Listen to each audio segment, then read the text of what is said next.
തിരുവനന്തപുരം വിതുരയിലെ യുവതിയുടെ കൊലപാതകത്തിൽ പ്രതിയായ ആൺസുഹൃത്തിന്റെ അറസ്റ്റ് രേഖപ്പെടുത്താതെ പോലീസ്. കസ്റ്റഡിയിലുള്ള ഇയാളെ അന്വേഷണ സംഘം വിശദമായി ചോദ്യം ചെയ്യുകയാണ്. അതേസമയം യുവതിയുടെ മൃതദേഹം ഇൻക്വസ്റ്റ് നടപടികൾ പൂർത്തിയാക്കി പോസ്റ്റ്മോർട്ടത്തിന് അയച്ചു.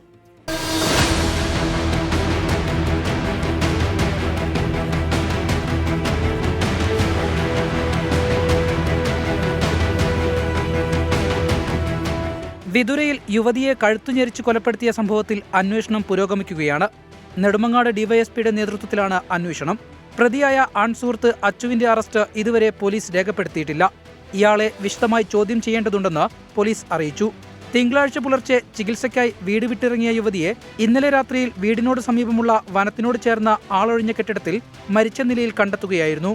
തുടർന്ന് നടത്തിയ അന്വേഷണത്തിലാണ് ആൺസുഹൃത്ത് കഴുത്തുഞെരിച്ച് കൊലപ്പെടുത്തിയതാണെന്ന് തെളിയുന്നത്. ഫോറൻസിക് സംഘവും പോലീസും വിശദമായ തെളിവെടുപ്പിനു ശേഷം ഇൻക്വസ്റ്റ് നടപടികൾ പൂർത്തിയാക്കി മൃതദേഹം പോസ്റ്റ്മോർട്ടത്തിനായി തിരുവനന്തപുരം മെഡിക്കൽ കോളേജിലേക്ക് അയച്ചു.